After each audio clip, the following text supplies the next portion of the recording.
got my 2 halves of clay stood up like this. I'm going to cut it in half, repeat the process. I'm going to pop that down, both sides on the first half, one side on the second half, rounding it a little bit, popping it on top. What's important here,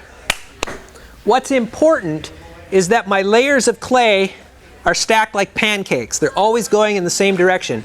I don't want to take this one and turn it this way, so I've got layers going this way and layers going this way.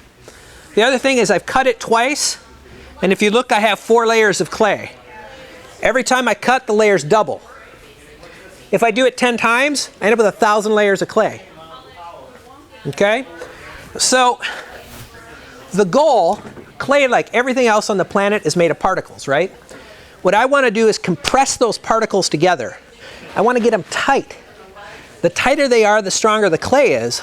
And air is caused when one particle or a group of particles is going this way, another this way, another this way, and I have a pocket of air. So by cut wedging, I get those particles compressed and I get the air out. All right? When you spiral wedge, really all you're doing is you're wedging in layers of clay. The only thing that's not happening in this that happens in spiral wedging is I'm not getting the clay going in a direction. Okay? But I'm going to deal with that too. So, I'm going to do this 8 to 10 times. As I'm doing it, I'm keeping the clay tight. I'm not letting it kind of get big and thin and low. And this can be a little boring to watch, but it's worth it.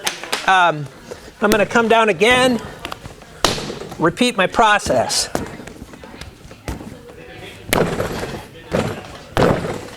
You ever been throwing a cylinder and notice that as you're throwing it, all of a sudden it gets wonky? It just kind of, and you don't really know why? Here's what's happening. Water is getting between the particles of clay. And all of the work that you did in wedging, the clay is no longer compressed, and it's starting to do this. And all you got to do is rib the clay and get that water out. Bring it back. Compress it again.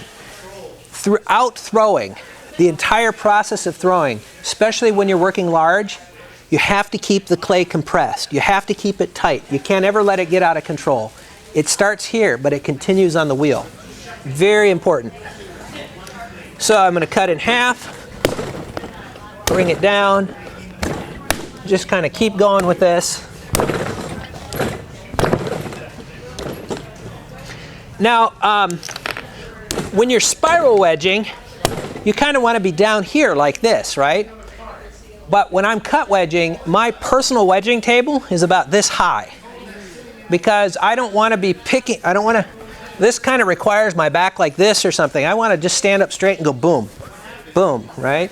It's all, I always suggest if you have a private studio space to really set it up to work for your body.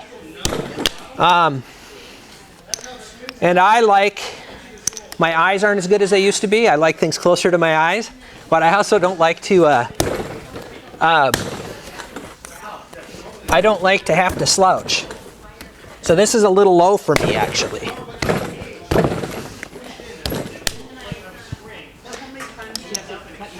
So I do 8 to 10 times. Yep. And, I used to try to cheat this and get away from it. I wanted to get to the wheel. But I'm telling you, this matters. So now that I've cut wedged this, I sure don't want to put that shape on the wheel.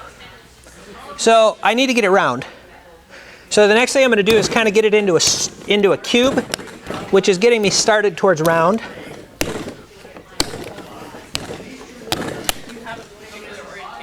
Huh? What orientation are you going to put it on the wheels? So which way around are you going? Well, I'm not going to give it any orientation. Watch. I'm going to set it on the top of the bat like this. I'm going to start like this. I'm going to set it like this, and I'm going to put my hands like this, and I'm just going to roll it. Okay. Now I'm going to put it on the wheel head, like on the wedging table like this. My hands on the top like this. I'm going to push up to noon, over to 9, down to 6, over to 3. And I'm going to roll it out. I'm going to turn it over this way, and I'm going to do the same thing. Okay, same thing. I kind of messed up there a little bit by making a pocket. We'll put that clay back on in a minute. So I'm forming a disc. I'm going to round the disc off.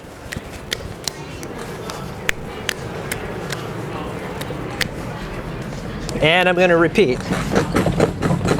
Let me know if this leg looks like it's going to go out.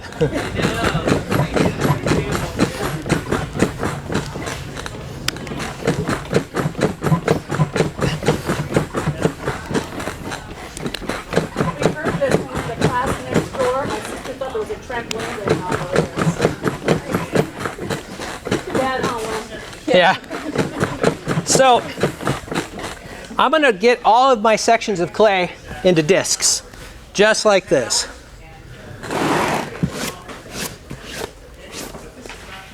One. And we're just going to repeat this until I get all this clay into discs. Huh? Yep. Huh? What's your preferred clay? I love Bravo Buff. I think it's a great clay. This is Sculpture Raku. Why not give yourself the highest success rate possible when you're doing a demonstration? If you want to throw large, start with something with a lot of grog. You know, use a clay like Sculpture Raku. It's easy to throw. This is too soft. It's frustratingly soft. If I was throwing at home with this, I would cut it into sections and let it sit out overnight, and then wedge it so that it was firmer. Firm doesn't make it harder to center. What makes things hard to center is ill-prepared clay. So just keep going, making sure that you keep those layers always going in the same direction. Very important.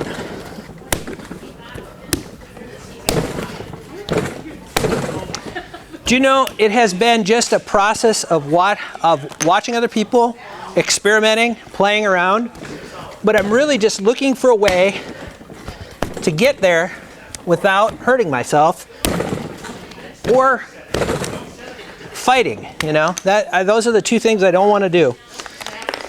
You've heard that, what is it? Every force pushes with an equal but opposite force, right?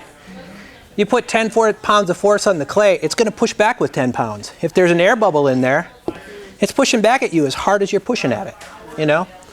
If it's a big air bubble and a lot of clay, it'll move you right off your stool, you know?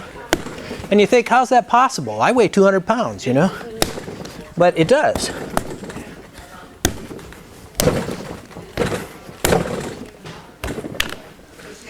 We'll just keep going here. I know this isn't exciting to watch, but It's good to see over and over again.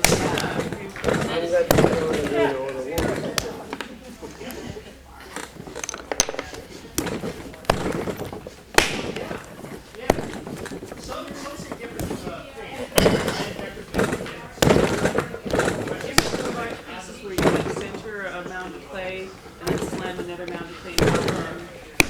that's a little bit what I'm going to do here. Yeah. So I've now got my square.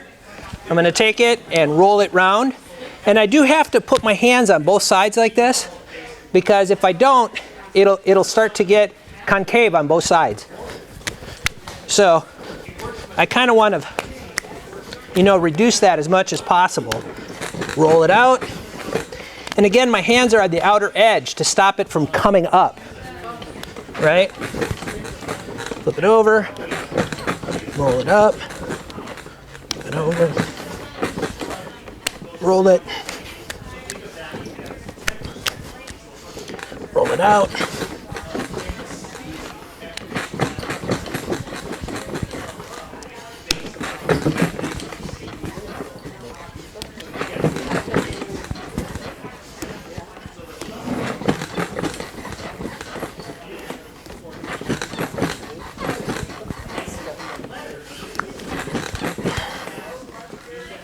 Two discs. And move to our next bag of clay. I take it in half.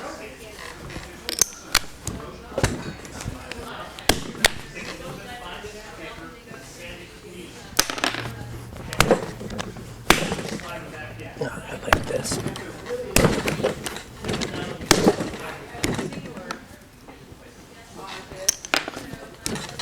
So I know it's boring, but again, always getting the clay going in the same direction.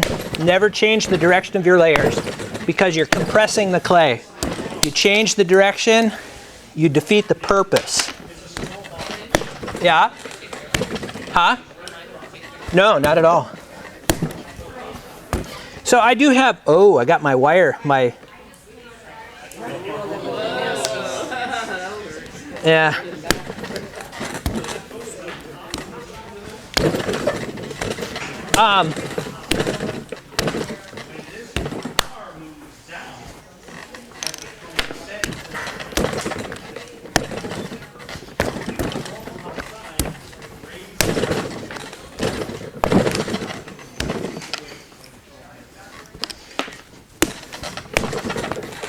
And you actually feel the clay stiffen up in your hands as you do this.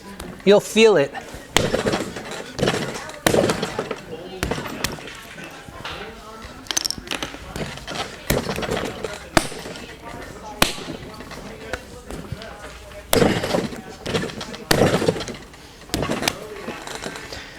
So my wedging table, our studio wedging tables are plastered with canvas over them. My personal wedging table is just covered with hardy backer. Hardy backer, what they put under tile when tile's installed, it's the best wedging surface. It's the best surface to work on. Far, in my opinion, far superior to plaster. And it lasts longer. So how did you make it? You just have the, because it's thin. Just put it over the piece of plywood. Oh. Yeah. And it doesn't break. No, not if it's affixed down firmly. No, the plaster breaks. We've all experienced that, right? Little bits of plaster in your clay from the wedging table, or under the canvas, you've got the little divots. And it's easy to replace. So again, I'm going to make it square. I'm going to roll it out into a disc.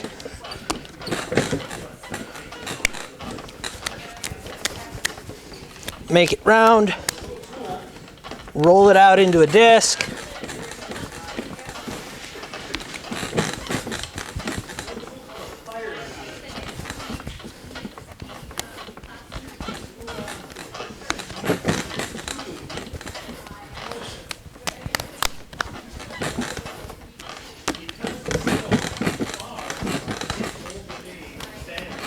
It's easier to do on a table that doesn't move. Yeah. So 3, one more to do.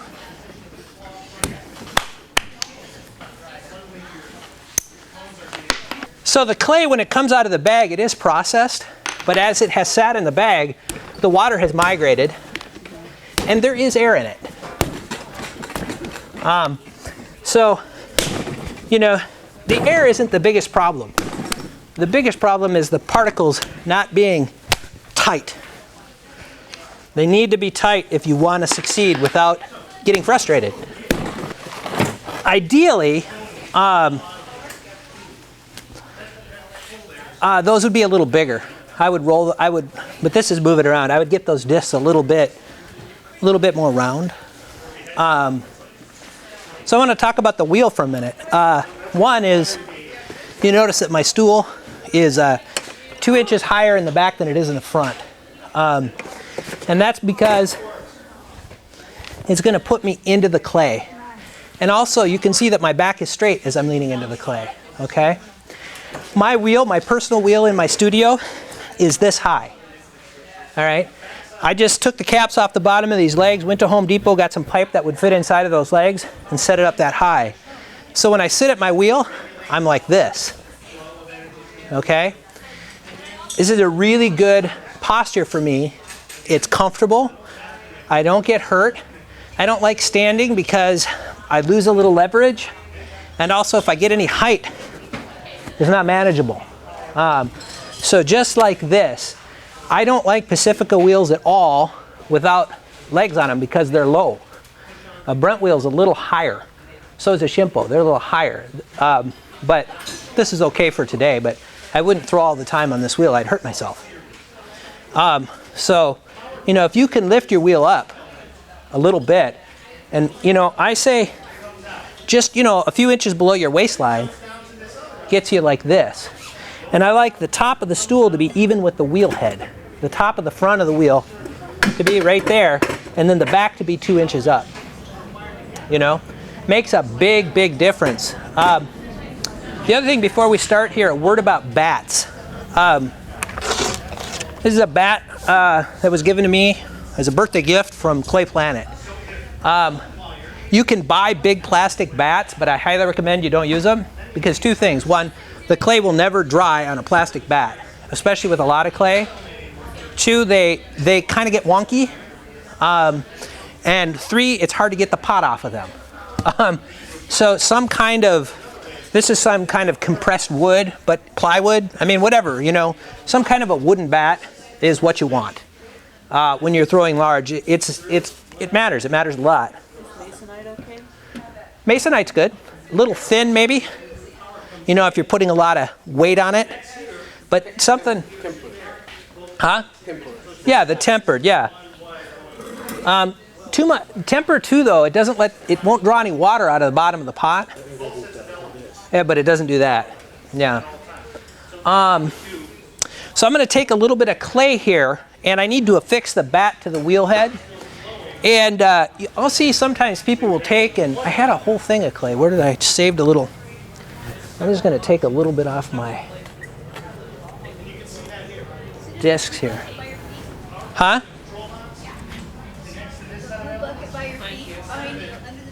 Oh, that's slop. I don't want to use that. To get the bat affixed to the wheel head, it doesn't take much clay. Just a little bit thin along the edges like this.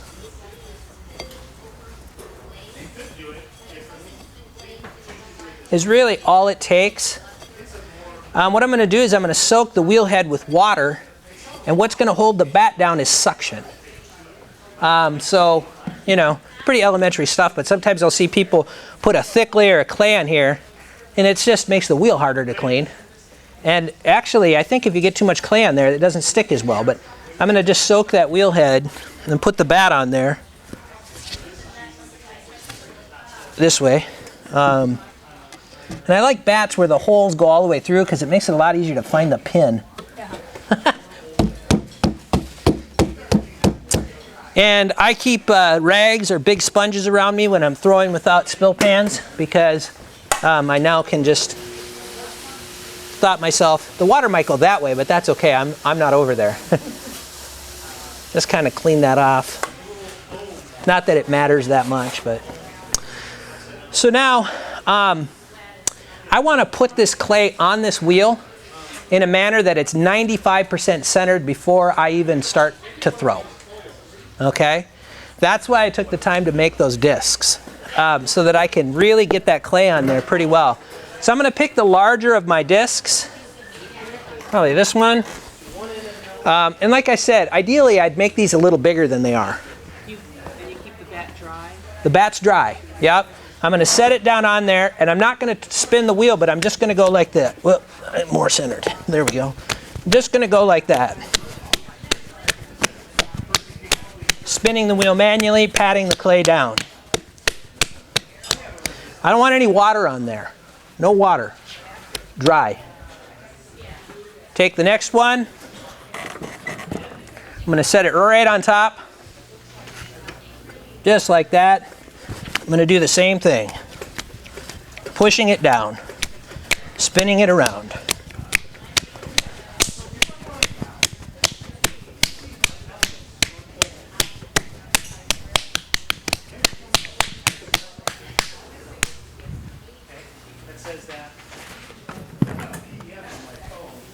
That wire, see? Put it on there again. Slam it down. Yep. Yep, no need to slam it down.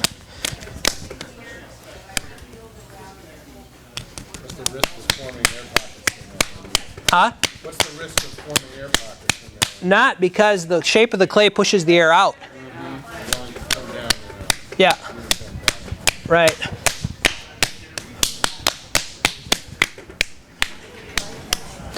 And you can see 90% of the centering is done. I mean, I'm not going to fight with this piece of clay at all. If you're fighting with a large amount of clay, take it off the wheel and re-wedge it. Just stop. It's not worth it. First of all, it's easy to get hurt. And secondly,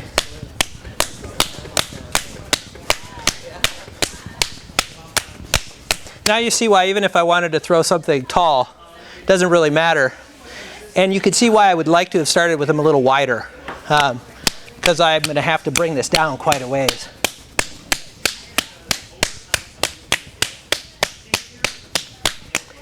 So I use this technique with anything over, starting at about 8 pounds. I'd start with 2 4-pound rounds. So under that, I don't really worry about it. But so there we go. I'm started.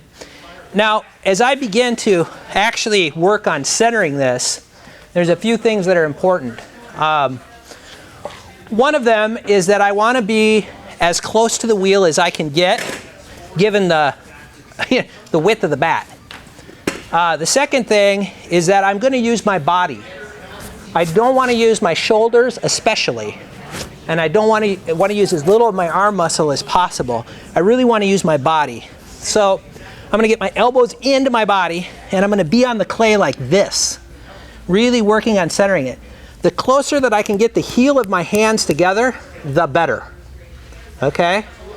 So I'm in here like this. I can't, it's too big of a piece of clay to really get, but I want to keep, I'm tight, close, controlled. So I'm going to get the wheel moving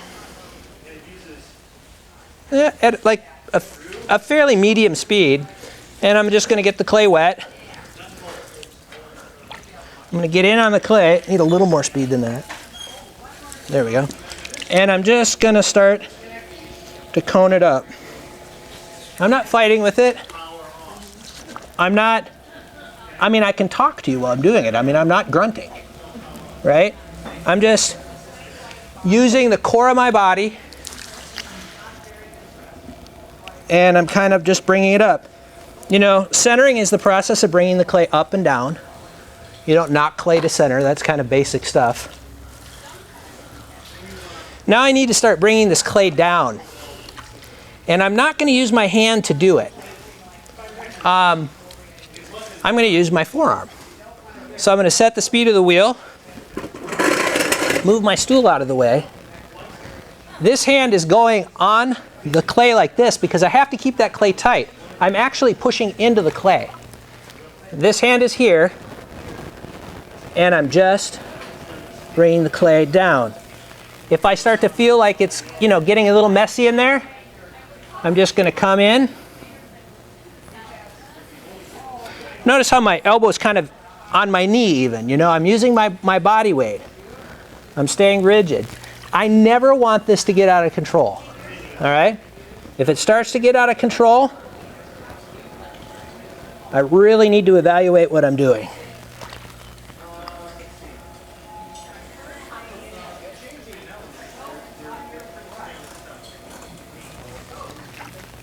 When you're recentering like that, you're just pushing your body weight into it? Yep, that's it. We tried. It's not as, I mean, I'm really not, I'm not using a ton of strength here. Yeah, I'm using leverage and my body weight. So even with like a, say, a 10-pound amount, you use your forearm? I do. You know, the first things to go on a potter are the wrists. Guard your wrists, you know. Guard your wrists. I'll see people with flexible wrists, when they're centering traditionally, they'll let this hand get all the way over here. And they're putting all the weight there. Never. Here. And if you have clay that's a lot for you, like this, both hands, bring the weight into your, you know, and then right into your core.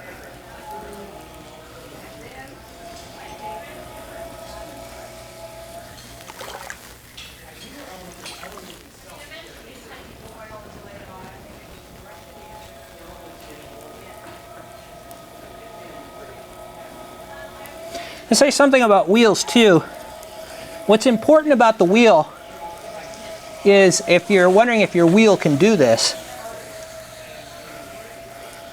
this is my first scrap. You know, I'm not losing half of my clay to centering, which is, you know, a big deal. What's important about the wheel too, so I throw big pots on a Brent B all the time, which is not a lot of wheel. That wheel doesn't have a lot of get up and go, not a lot of torque, but it's well adjusted, right? If I grab onto the bat, it doesn't automatically stop. When I stop the wheel, it doesn't jerk. When I go, it doesn't jerk, right? It's smooth. Those are the things that matter. But you don't need like the biggest, most powerful wheel you can get to throw a big pot. You just don't. If you do, you're pushing too hard, you know?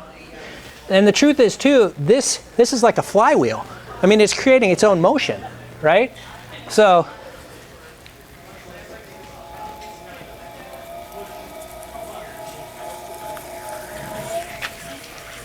and also, I often block the wheel in place.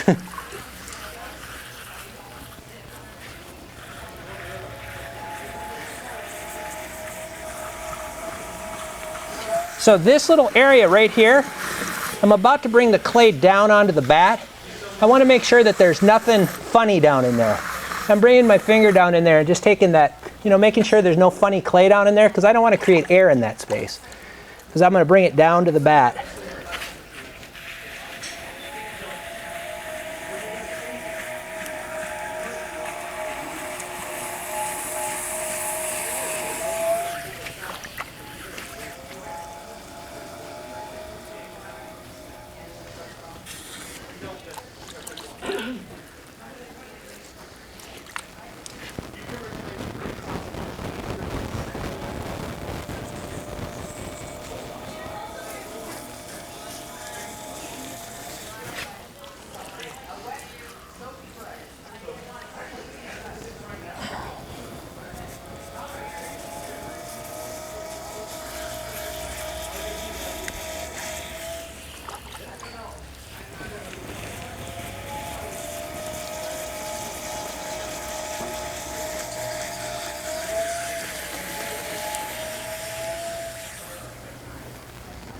And there we go. Centered. And I never fought it. If you're fighting it, you're doing something wrong. Don't fight the clay.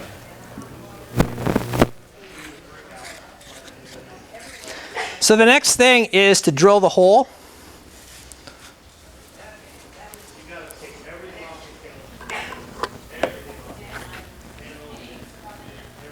I maybe have a little air in there, but I'm not going to worry about it. So now, to get the hole drilled in here, I'm going to start by just kind of making myself a nice little divot right in the center. Just like that. Doesn't take much. A little water in there. Take the palm of my right hand. It's going to go right there. My left hand on top. And I'm going to just start pushing down. I'm compressing the rim already. Already compressing the rim. Never letting what is going to be the future rim of my pot get out of control.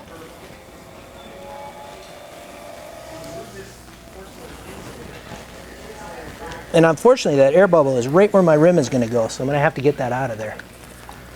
So there we go.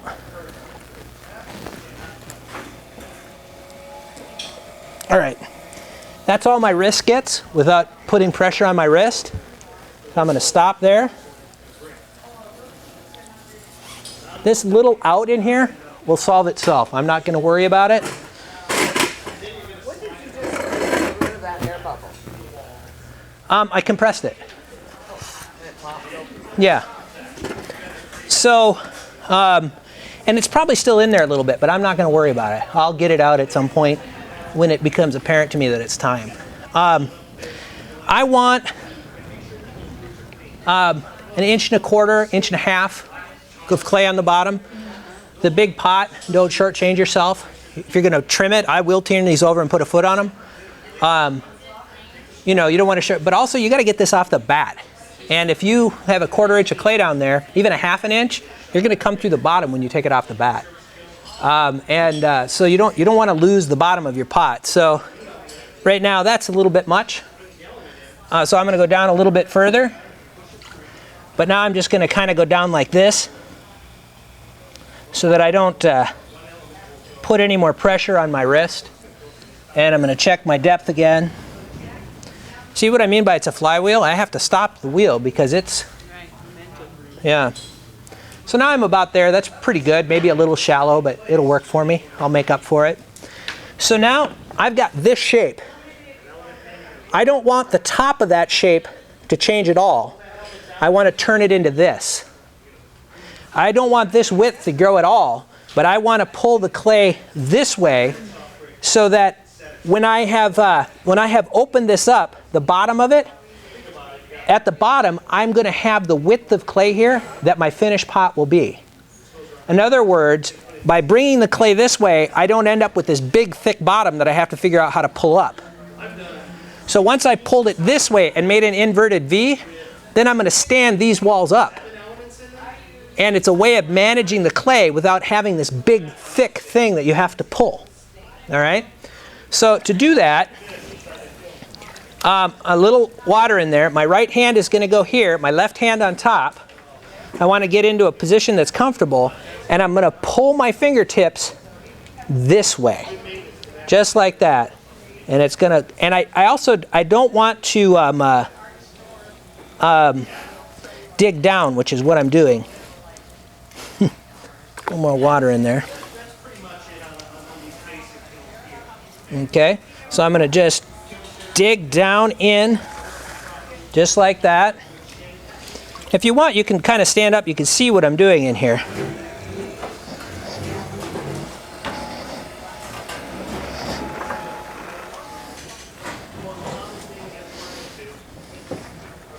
If you want to come up, you can look and see how I've done that.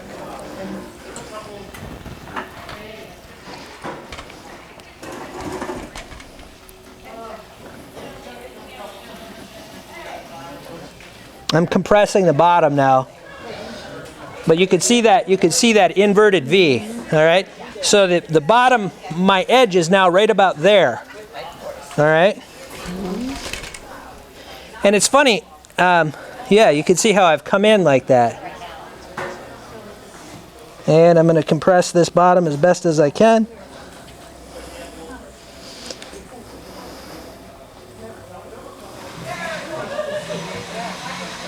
Use your hand to compress. Yeah.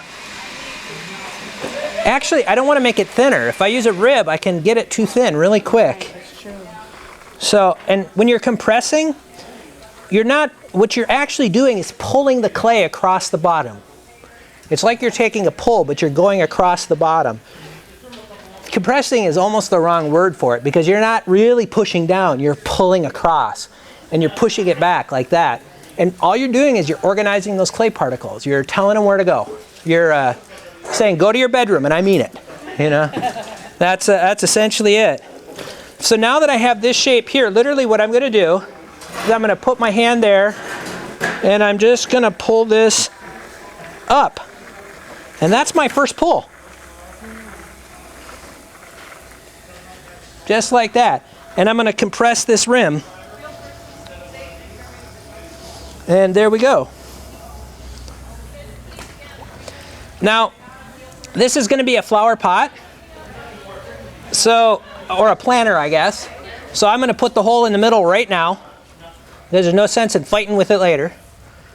So I'm just going to dig my little hole in there right in the center and pull that open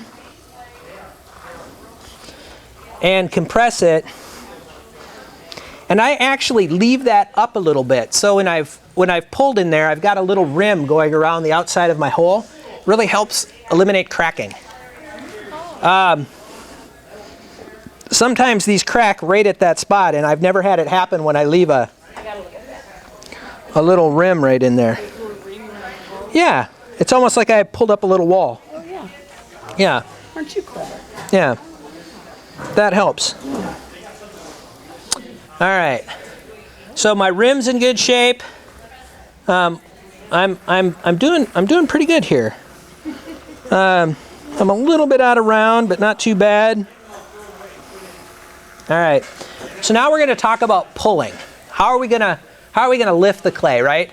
Talk about throwing clay. Really what we're talking about is lifting the clay up. If you're going to lift the clay up, you have to get under the clay, right? If I'm going to pick a box up, I have to get my hands under the box. So I think one of the things, getting things to go up that are big, is people are trying to squeeze the clay up. Clay doesn't squeeze up, it lifts up.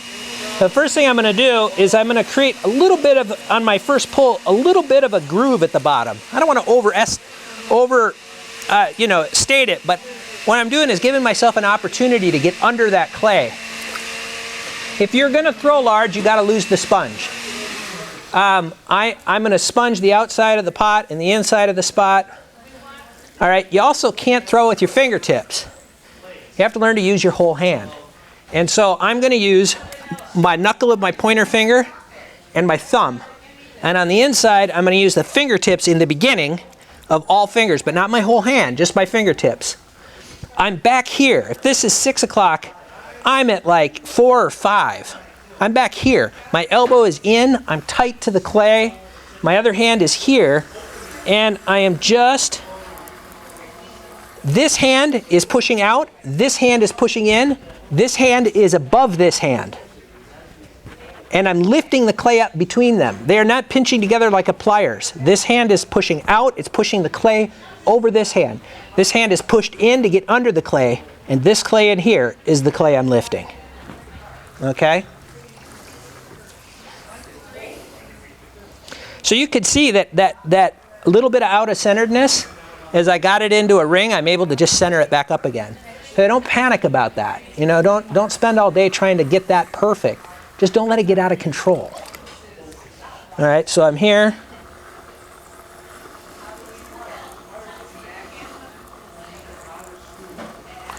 Now the other thing, that when you're throwing a big pot, you can't let your rim get thin. A big pot with a thin rim looks funny. You know, there's nothing, all right, an ugly pot is an ugly pot, but a big ugly pot is really ugly. All right?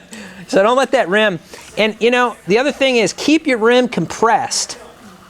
Don't cut it off if it starts getting wonky. Compress it, because if you cut it off, you'll never have a nice rim. You know, it'll always be thin and not what you want. Get it compressed, keep it nice. Okay? So there we go.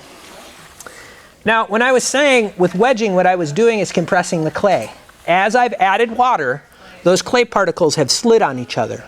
And as they've slid on each other, that water has worked its way in, and they've gotten out of line. And they no longer want to behave.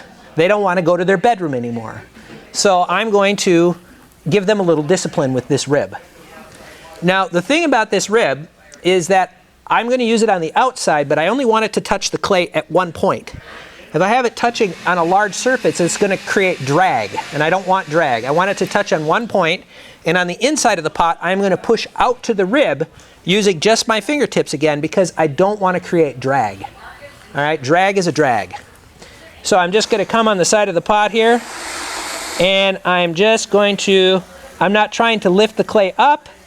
I'm not trying to make it thinner. I'm not trying to really squeeze it.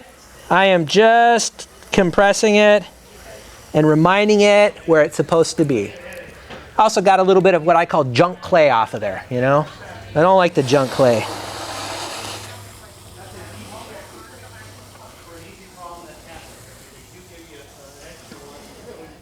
So there we go. We're in pretty good shape here. I'm now going to take my sponge again and just dampen my clay. When I want to wet the inside wall of the clay, my hand goes like this.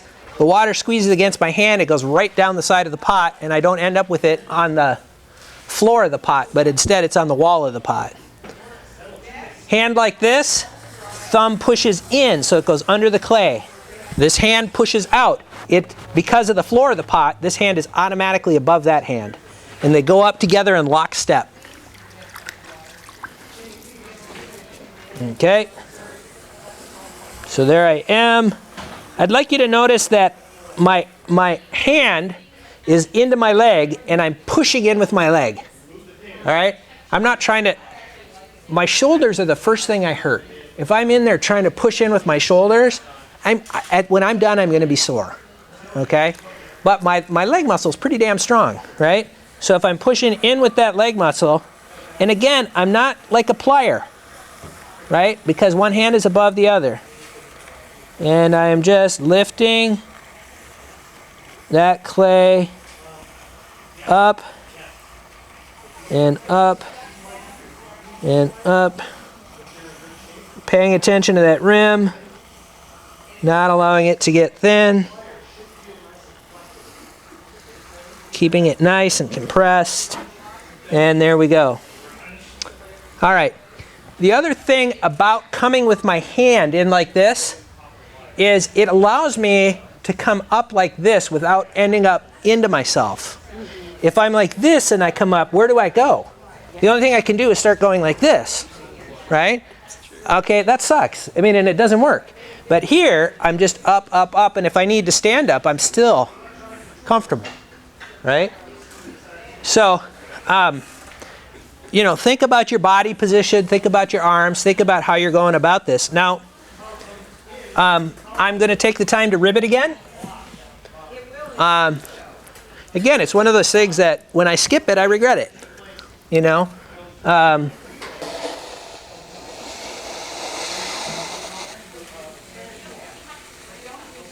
I'm using just one point of contact on the rib. I'm using just my fingertips on the inside. And that air bubble that was in there has taken care of itself. I just didn't let it control things. I just didn't let it control things. I didn't get drastic about it. I didn't get afraid. You know, I get rid of a little bit of that clay at the bottom there.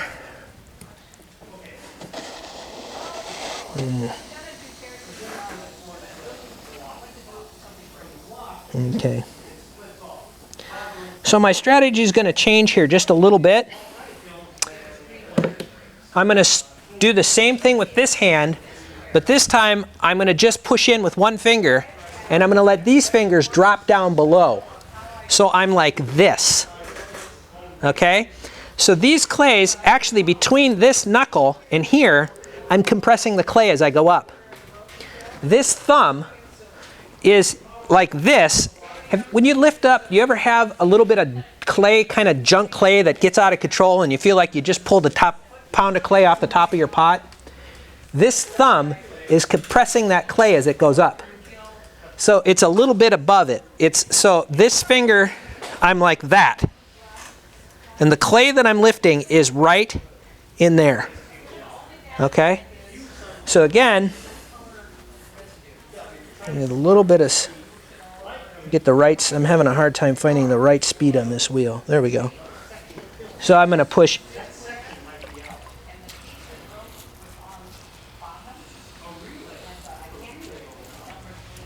So I'm going to push in. I'm pushing out with my one finger.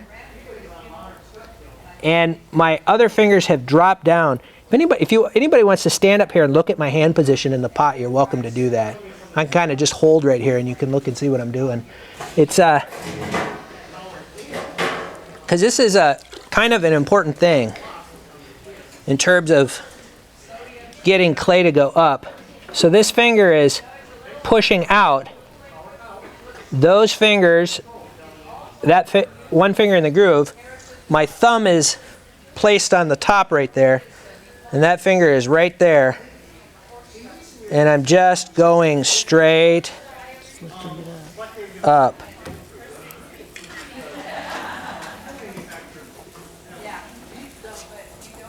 And I've got that rim in nice shape right there. And Do you want the walls to end up being? well, this clay is pretty wet, so I can't go too thin. Okay. I'm maybe going to do one more pull here. See how that wheel just sped up? Yeah. That's what you don't want your wheel to do. This wheel needs to be adjusted in a pretty bad way. Yeah.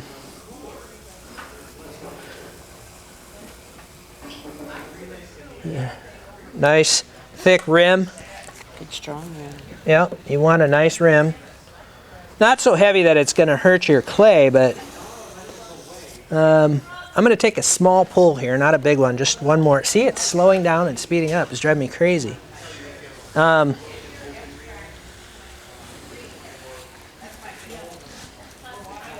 right. Well, it's slowing up and speeding down on its own. Okay, there we go.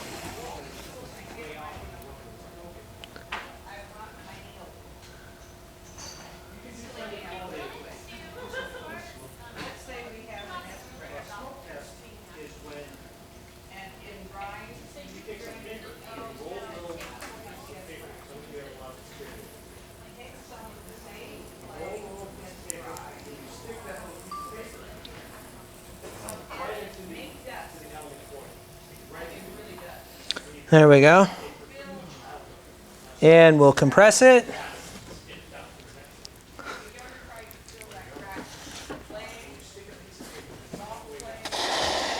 Okay, how thick are your walls? Maybe, well, let's measure it and figure it out. I could definitely go thinner if this clay was,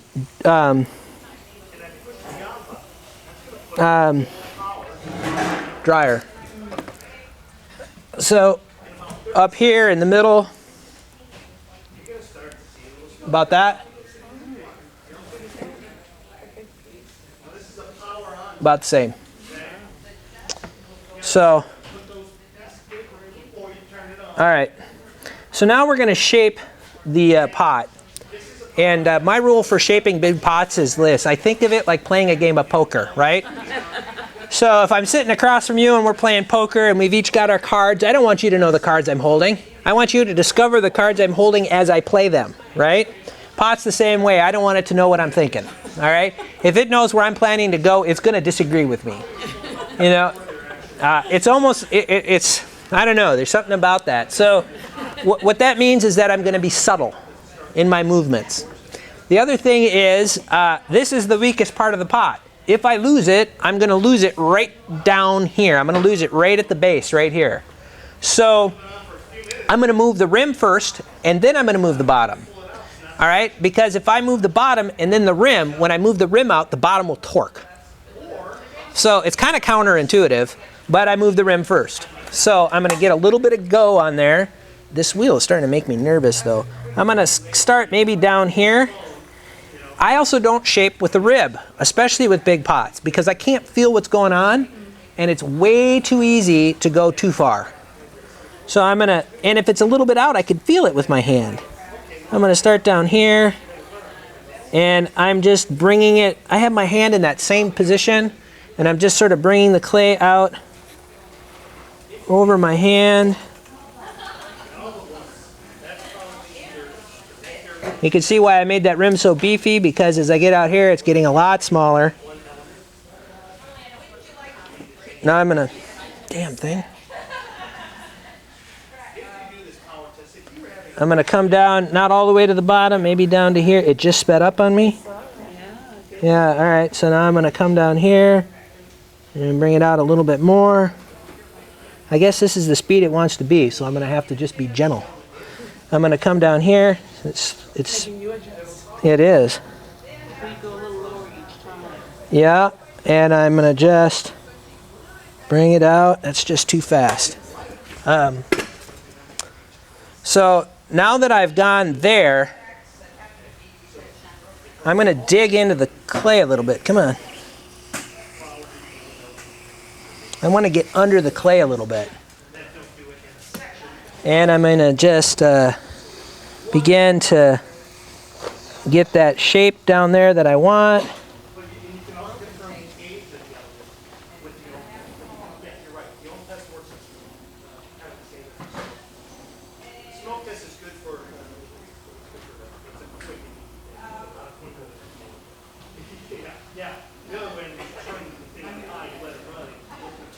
Okay. Now I might use the rib a little bit on the bottom just to get that inside shape the way I want it. Did I talk about the rib? I don't like ribs that have the cutout here, because sometimes I'm moving and that cutout will catch something. I don't see the point in it, so I like them without that. And sometimes they come without the hole too, and that sucks because that hole gives me something to hold on to, you know. So I'm just going to use the rim down here lightly just to kind of make sure I have a shape that I like.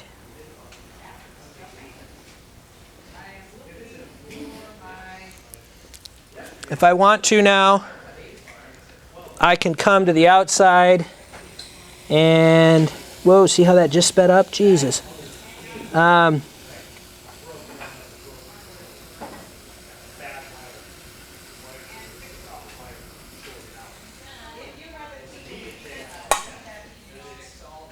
there we go.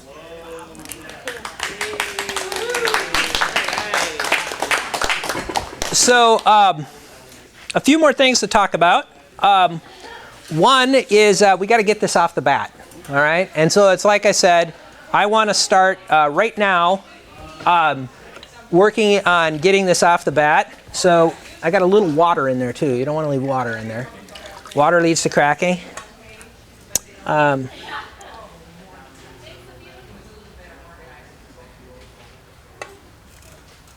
I use a garbage tool like this. If you don't have one, just bend a kitchen knife and put a point on it, right?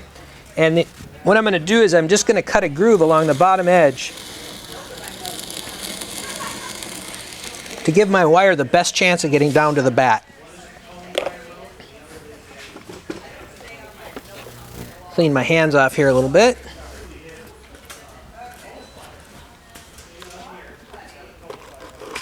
So when I'm working in my studio, I can do one of these in about 35 minutes.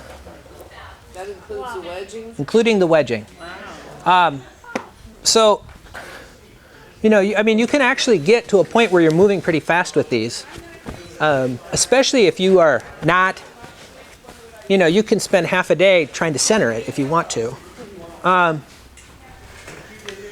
So now I'm going to take a wire and just go down like such, and I want to really make sure that I'm in that groove. Huh? Yeah, my knee is pushing against the bat. You don't want a super long wire because you'll lose control. You know, a wire that just fits through is really all you want. And if you cut it off wet, it's not so hard.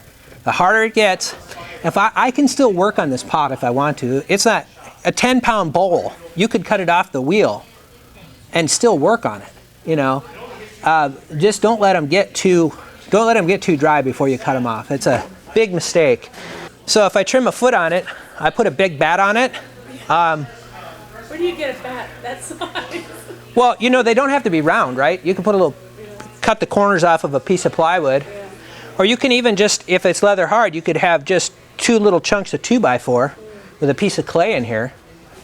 You know, I mean, there's not that much you need. But it takes 2 people. You put the bat on there, you grab it this way, right? Maybe even a third. And you just flip them over and drop it down. I mean, leather hard clay is strong. It's not, you know, it's not going any. You know, I'll drive these home in the back of my truck and they'll be round when I get there. I mean, you know, it's not. You never try to flip them by yourself. No, that's crazy. Yeah, it's crazy. Well, maybe I could do it, but I'd be in pain. So, Okay. yeah. What's the drying time on something this thick? So, in the weather that we have right now, day and a half to trim. And then after that, it depends on how hot and how dry the place is, but after it's trimmed, you know, it's that thick.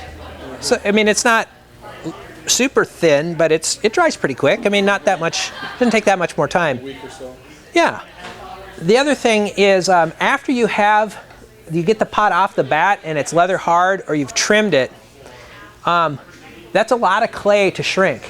And so they will crack in the shrinking. And the best thing that I have found to put pots on that are big is sand. Oh. Sand acts like a ball bearing. And if you put sand on top of a table and you run your hand on it, your hand will just roll over those top of that sand. Especially if you buy a sand that's been fired. You could buy that here at Clay Planet. They're perfectly round. It's like little ball bearings under your pot. Works way better than strips of paper or all the other crazy things that people do. Works great, and I fire these on sand. So when they fire and they shrink and they move, and what I do is I put the sand on like a platter shelf. I put the pot on the platter shelf, and then I take a shop vac and I vacuum all the sand from around the edges of it so it doesn't blow around and end up in the glaze on another pot. and that's super effective.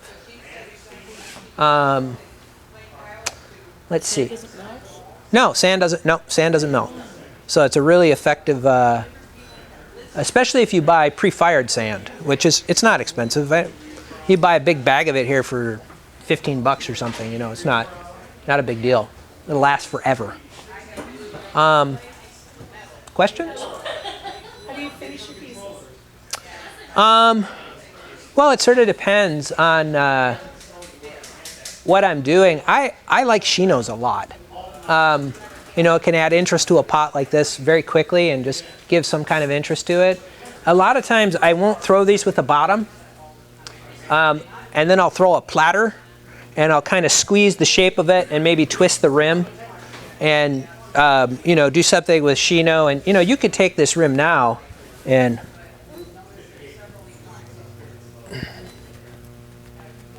remember how I said never be aggressive? Yeah.